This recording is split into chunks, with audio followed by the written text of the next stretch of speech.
नमस्कार बच्चों, स्वागत है आप सभी के आपके अपने YouTube चैनल पर। ओके, छोटा सा रिक्वेस्ट करूंगा, यदि कुछ सीखने को मिल रहा है बच्चों तो प्लीज चैनल को सब्सक्राइब, लाइक और शेयर करिए, हमें भी सपोर्ट करिए बच्चों। ठीक है, कुछ सीखने को मिल रहा है तब। ठीक है, साथ में नोटबुक और पेन जरूर रखना है। आज हम हल करेंगे एनसीईआरटी एग्जाम्पल केमिस्ट्री बुक का जो सॉल्यूशन वाला चैप्टर है 2.13। ठीक है, और ये बहुत इंपॉर्टेंट सवाल है, प्लीज एक एक चीज को समझिएगा, कॉन्सेप्ट्स भी हैं इसमें। ठीक है, बहुत सारे नए कॉन्सेप्ट्स भी सीखने को मिलेगा जैसा कि 2.12 में हमने सीखा था। ठीक है, देखिए क्या कह रहा है, 1.06 ग्राम ml इनवर्स घनत्व वाले एसिटिक अम्ल CH3COH के 0.6 ml को 1 लीटर जल में घोला गया। ठीक है, घनत्व दे दिया गया, घनत्व बराबर होता है द्रव्यमान बटे आयतन, तो द्रव्यमान निकाल सकते हैं। ठीक है, और एसिटिक अम्ल की मात्रा कितना दिया गया, इतना दे दिया गया है। ठीक है, और इसमें विलायक का काम कौन कर रहा है, जल कर रहा है। 1 लीटर जल में इस विलेय को घोला जा रहा है। ध्यान रखिएगा, अम्ल की सांद्रता के लिए हिमांक में अवनमन है ना, यानी डिप्रेशन इन फ्रीजिंग पॉइंट में आपको ये दिया हुआ है 0.0205 केल्विन प्रेक्षित किया गया। प्रेक्षित का मतलब ऑब्जर्व्ड दिया गया है ना। जैसे वांट ऑफ फैक्टर निकालते हैं ना, तो आई बराबर क्या होता है, प्रेक्षित गुणांक बटे अनुमानित गुणांक, है ना। तो प्रेक्षित दिया है यानी ऑब्जर्व दे दिया है, कैलकुलेटेड निकालना है आपको, तब आई का मान निकलेगा। ध्यान रखिएगा। ठीक है, केल्विन में दिया हुआ है, ये ध्यान रखना। अम्ल के लिए वांट ऑफ गुणांक एवं वियोजन स्थिरांक का परिकलन। देखिए वांट ऑफ गुणांक का तो मान निकालना ही है, साथ में वियोजन डिसोसिएशन कांस्टेंट भी निकालना है। ये भी दो चीजें निकालनी है। चलिए हल करते हैं। सबसे पहले क्या क्या दिया गया है, गिवन दैट, है ना, गिवन दैट क्या क्या है बच्चों, चलिए हल करते हैं। वॉल्यूम ऑफ एसिटिक अम्ल CH3COOH कितना दिया गया है बच्चों, देखिए तो 0.6 ml, 0.6 ml दे दिया गया है। ठीक है ना। ओके, डेंसिटी ऑफ यानी घनत्व दे दिया गया है, डेंसिटी ऑफ CH3COOH बराबर दिया गया है कितना बच्चों, 1.06 ग्राम ml इनवर्स, है ना, ये दिया गया है। अब उसके बाद क्या है, वॉल्यूम ऑफ वाटर भी दे दिया गया है आपको, वॉल्यूम ऑफ वाटर ये भी दे दिया गया है। कितना है देखिएगा, 1 लीटर, है ना, 1 लीटर या 1000 ml। अब दोनों लिख दे रहा हूं, जैसा जो यूज करना होगा लेंगे हम। ठीक है, अब इसके बाद चूंकि हमें दिया गया है डेल्टा TF, ऑब्जर्व्ड दिया गया है बच्चों, यानी ऑब्जर्व डेल्टा TF का मान कितना दिया गया है, 0.205 केल्विन। ठीक है, वांट ऑफ फैक्टर का मान निकालना है हमें, वांट ऑफ फैक्टर, है ना, वांट ऑफ फैक्टर यानी आई का मान क्या होगा वो बताना है। और डिसोसिएशन कांस्टेंट, डिसोसिएशन कांस्टेंट, ठीक है, यानी चूंकि एसिड है ना तो के और ए लिख दे रहा हूं, एसिड ये निकालना है आपको। ठीक है, यानी जो चीजें हमें निकालना है और जो चीजें दिया है वो चीजें तो हमने लिख लिया। अब चूंकि हम जानते हैं, क्या जानते हैं बच्चों, आई बराबर क्या होता है, आई बराबर होता है, हम जानते हैं ऑब्जर्व्ड कॉलिगेटिव प्रॉपर्टीज बटे कैलकुलेटेड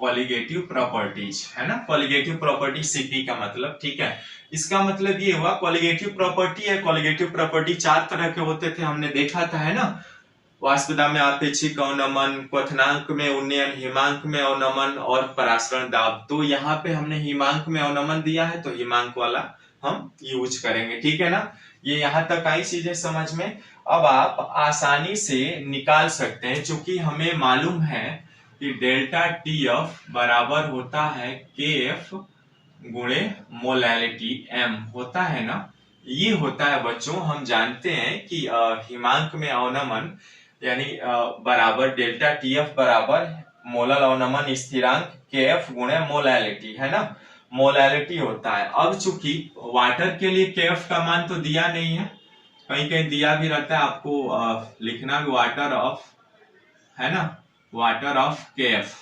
बराबर कितना होता है 1.86 केल्विन किलो मोल इनवर्स 1। ये कभी कभी ना प्रश्न में दिया भी रहेगा, या आपको इतना तो याद भी, वाटर का जो केएफ मोलर लवणमन स्थिरांक होता है फिक्स्ड होता है 1.86 किलो केल्विन मोल इनवर्स 1 होता है बच्चों, ठीक है।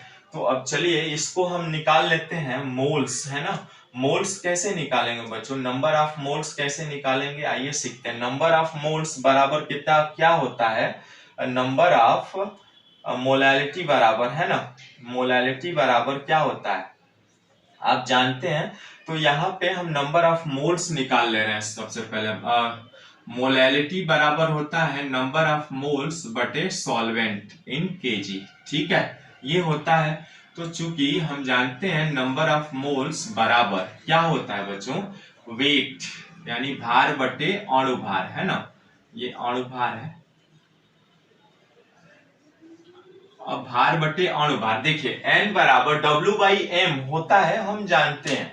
अब चूंकि यहाँ पे हमें वेट तो मालूम नहीं है, तो वेट मालूम नहीं है तो द्रव्यमान से हम निकाल सकते हैं। चूंकि हमें मालूम है कि घनत्व बराबर D बराबर होता है M/V, है ना, यानी M बराबर हो जाएगा V इंटू D, यही तो है वेट, है ना। तो आयतन कितना है देखिएगा, आयतन वाटर का कितना है आपका 0.6 है ना, 0.6 गुणे इतना घनत्व, यानी 0.6 ml गुणे घनत्व का मान है 1.06 ग्राम ml इनवर्स 1, ये है आपका, ठीक है। ये ml से ml कट जाएगा यानी ग्राम आ जाएगा, 6 गुणे 1.06 ग्राम आ गया। अब यहाँ पे रख दे रहा हूं मैं, ठीक है। इसी के मान को जो आपने W का मान है ना यहाँ पे रख करके निकाल लीजिए, ठीक है। W का मान कितना आया 0.6 गुणे 1.06 ग्राम बटे अणुभार कितना आएगा किसका, एसिटिक अम्ल का, है ना। तो एसिटिक अम्ल का अणुभार यहाँ पे हम निकालते हैं, ठीक है। चलिए एसिटिक अम्ल का अणुभार निकालेंगे तो CH3COOH यानी कार्बन 612 हाइड्रोजन 3 गुणे 1 प्लस कार्बन 12 प्लस ऑक्सीजन 8 और 16 दूना 32 प्लस 1 यानी 12 और 3 15 प्लस 12 और 32 कितना हो जाएगा 2 2 4 3 1 4 और प्लस 1 यानी ये 60 आएगा मुझे लग रहा है। 16 4 5 9 1 10 की 0 आइसोलेट 4 1 5 1 6 यानी 60 ग्राम मोल इनवर्स 1। ये आया किसका, आपका एसिटिक अम्ल का अणुभार। तो 60 से भाग करा दीजिए, 60 से भाग कराएंगे ना तो ये कितना आएगा, 60 से जैसे ही भाग कराएंगे गुणा भाग, तो ये आएगा आपका 0.106 मोल आएगा बच्चों, ठीक है। मोलों की संख्या निकाल लिया आपने, ठीक है। अब जैसे ही स्क्रीनशॉट ले लीजिए फिर आगे मोलैलिटी M बराबर होता है, ये हम जानते भी है, पहले इसीलिए लिखा था हमने, N बराबर सॉल्वेंट इन केजी, ठीक है, बराबर मोलों की संख्या आपने निकाल लिया है। कितना आया बच्चों, ये आया आपका ये वाला मान 0.0106 मोल, ठीक है, बटे। अब देखिए solvent in KG, solvent in KG कितना होता है, सॉल्वेंट इन केजी कितना, 1 लीटर दिया हुआ है ना, 1 लीटर दिया हुआ है यानी 1000 ml हो गया, है ना, 1000 ml और गुणे कितना वाटर का डेंसिटी ऑफ वाटर कितना होता है, चूंकि हम जानते हैं कि density of water is equal to होता है 1, है ना, यानी 1 हो जाएगा। तो यहाँ पे 1 कर लेंगे, ठीक है, यानी ml से 1 क्या होगा 1 ग्राम प्रति ml, है ना। तो ml से ml कट जाएगा। अब देखिए यहाँ पे 1000 गुणे 1 करेंगे तो यहाँ पे क्या आ जाएगा, ये फार्मूला के तौर पे हमने लिखा था, ये क्या होगा ग्राम प्रति ml आ जाएगा, ठीक है, यानी 0.0106 बटे 1000 ग्राम हो जाएगा ना। देखिए 1000 गुणे 1 ग्राम होगा यानी 1000 ग्राम, या इसी को हम लिख सकते हैं 0.0106 बटे 1 kg लिख सकते हैं, कोई अंतर नहीं पड़ेगा, यानी ये आ जाएगा 0.0106, ये मोलैलिटी आएगा। और ये किस में आएगा बच्चों, मोल प्रति केजी में, है ना, मोल केजी इनवर्स 1, मोल केजी इनवर्स 1 आ जाएगा, ठीक है। ये मोलैलिटी का मान निकाल लिया आपने बच्चों, ठीक है। तो अब आसानी से आप डेल्टा टीएफ का भी मान निकाल सकते हैं, यानी चूंकि हम जानते हैं डेल्टा टीएफ बराबर है केएफ गुणे एम, है ना। यानी केएफ का मान कितना आएगा, देखिए केएफ का मान आपके सामने होता है 1.86 केल्विन केजी मोल इनवर्स 1 गुणे एम का मान कितना आया, एम का मान आपके पास आया है 0.0106 मोल केजी इनवर्स 1, ठीक है।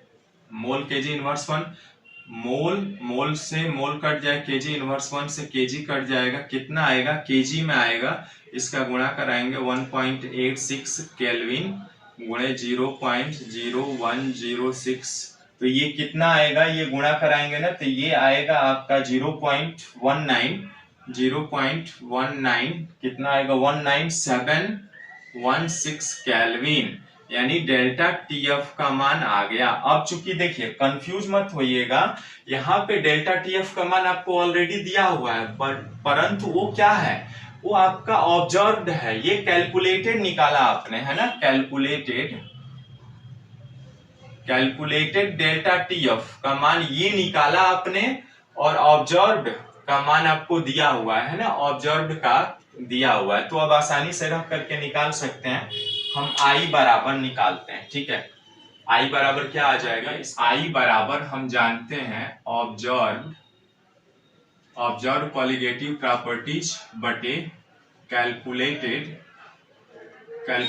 Colligative properties. आई बराबर ऑब्जर्व कितना दिया गया है, देखिए ये है 0.0205 केल्विन बटे, ठीक है। कैलकुलेटेड कितना निकाला आपने 0.19716 केल्विन, केल्विन से केल्विन कट जाएगा, आई का मान ये भाग देंगे ना तो आपको कितना मिलेगा 1.04, ये आई का मान आ गया आपके पास, ठीक है। अब आई का मान जब आ गया तो आप आसानी से जानते हैं कि जब यहाँ पे एसिटिक अम्ल का क्या कराएंगे, आप डिसोसिएशन कराएंगे, तो चूंकि हम जानते हैं CH3COOH का, जैसे ही आप डिसोसिएशन कराएंगे ये किस में बढ़ जाता है बच्चों, ये एसीटेट आयन और H प्लस आयन में कन्वर्ट हो जाता है, CH3CO माइनस और प्लस H प्लस आयन में, ये आपका एसिटिक अम्ल डिसोसिएट हो जाता है एसीटेट आयन और हाइड्रोजन प्लस आयन में, ठीक है।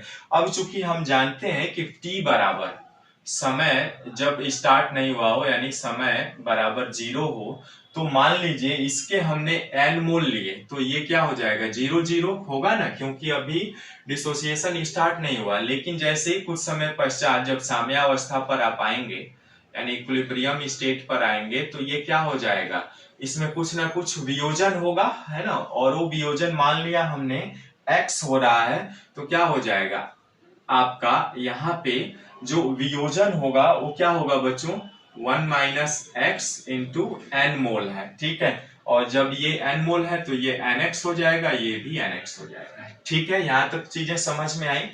चूंकि हमने क्या किया, मान ले इसका एक कंसंट्रेशन था तो ये 0 होगा, अब 1 में से x घटाएंगे, चूंकि n मोल के लिए है तो यहाँ पर n से हमने मल्टीप्लाई करा दिया, n मोलों की संख्या है बच्चों, ठीक है। अब जैसे ही यहाँ से कराएंगे आप तो क्या आ जाएगा बच्चों, आपके पास I का मान निकालेंगे, है ना। तो I का मान कैसे निकलेगा, चूंकि इसलिए I बराबर वियोजन के पश्चात यानी n into 1 minus x plus nx plus nx बटे वियोजन के पूर्व कुल मोलों की संख्या n प्लस 0, वियोजन के पश्चात कुल मोल कितने हो जाएंगे, ये इन सबको जोड़ दिया हमने, ठीक है। और वियोजन के पूर्व ये हो जाएगा आपका, ठीक है। तो वियोजन के पूर्व ये होगा, भाग करा दीजिए, कितने n से गुणा कराइए n, ठीक है। n से गुणा कराएंगे तो n minus nx plus nx, ठीक है। nx nx कट जाएगा बटे n होगा, यानी ये आ जाएगा आपका n कॉमन लेंगे तो 1 प्लस एक्स बटे n, यानी n से n कट जाएगा, ठीक है। तो अब I बराबर कितना मिला बच्चों 1 प्लस एक्स मिला, ठीक है। I बराबर जब 1 प्लस एक्स मिला तो I का मान हमने अभी निकाला भी है ना। तो i का मान जैसे ही आपने निकाला तो x का मान भी निकल जाएगा, इसलिए यहाँ पे हो जाएगा x बराबर आ जाएगा आपका क्या, x बराबर आ जाएगा i माइनस 1। i का मान कितना है 1.04 है ना, -1 घटाएंगे तो ये आ जाएगा 0.04 आ जाएगा है ना, यानी x बराबर आ गया 0.04। ये मान आया किसका बच्चों, x का मान आया। ठीक है, तो अब इनके कंसंट्रेशन टर्म्स को हम निकाल लेते हैं। ठीक है, स्क्रीनशॉट ले लिया आपने, चलिए ले लीजिए, फिर आगे बढ़ते हैं। ए यानी एसिड बराबर concentration of CH3C acetate ion, और उसके बाद क्या होता है कंसंट्रेशन ऑफ H प्लस है ना, concentration of H plus ion, उसके बाद डिवाइड कर देते हैं कंसंट्रेशन ऑफ क्या CH3COOH का। ठीक है, ये कंसंट्रेशन निकालने का फार्मूला होता है। अब चूंकि हम एसीटेट आयन का निकालेंगे तो एसीटेट आयन का क्या निकलेगा, देखिए सबसे पहले चूंकि कंसंट्रेशन, ये कंसंट्रेशन होता है CH3COOH का कंसंट्रेशन निकालेंगे तो ये कितना निकलेगा बच्चों, N इंटू 1-x निकलेगा ना अभी अभिक्रिया से, तो N इंटू N-1 निकालेंगे, यानी N का मान कितना 0.0106 इंटू 1-x का मान आया अभी 0.04।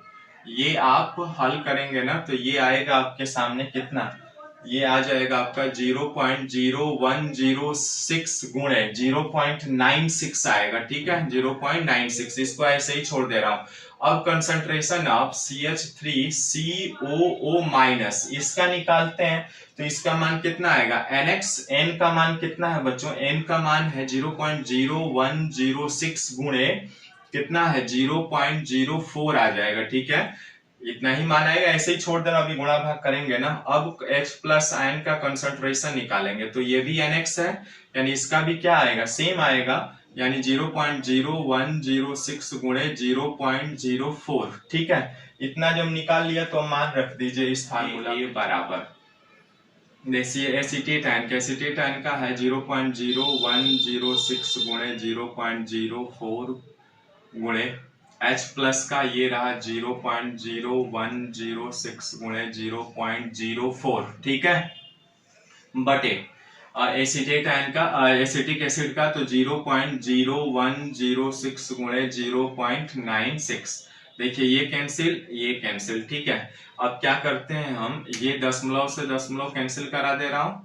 ठीक है, तो 4 से कटेगा, 4 से काटेंगे, 4 दूना 8, 1 बचा, 16 4 चौको 16। ठीक है, यानी यहाँ पे हल करेंगे आप बच्चों तो ये क्या आ जाएगा, ठीक है, Ka बराबर आ जाएगा, ऊपर क्या बचेगा बच्चों, देखिए 0.0106 ठीक है गुणे 0.04 बटे में क्या बचेगा, देखिएगा ध्यान से, नीचे क्या बचा 24 बचा, बस हमारे पास है ना 24 बचा। अब देखिए यहाँ 2 अंक के बाद दशमलव है ना, तो 0.0106 गुणे ये 4 कर दे रहे हैं, ऊपर 2 अंक के बाद दशमलव यहाँ गुणा करा दे रहे हैं, 24 गुणे 2 0 बढ़ा दे रहे हैं 100, यानी 4 छक्के 24। ठीक है, अब देखिए यहाँ पे 0.0106 बटे ये 600 हो गया, ऊपर कितने अंक के बाद दशमलव है 4, नीचे 4 ठो 0 बढ़ा दे रहा हूँ। ठीक है, नीचे 4 ठो 0 बढ़ाएंगे तो ऊपर 106 बटे 600 गुणे 4 ठो 0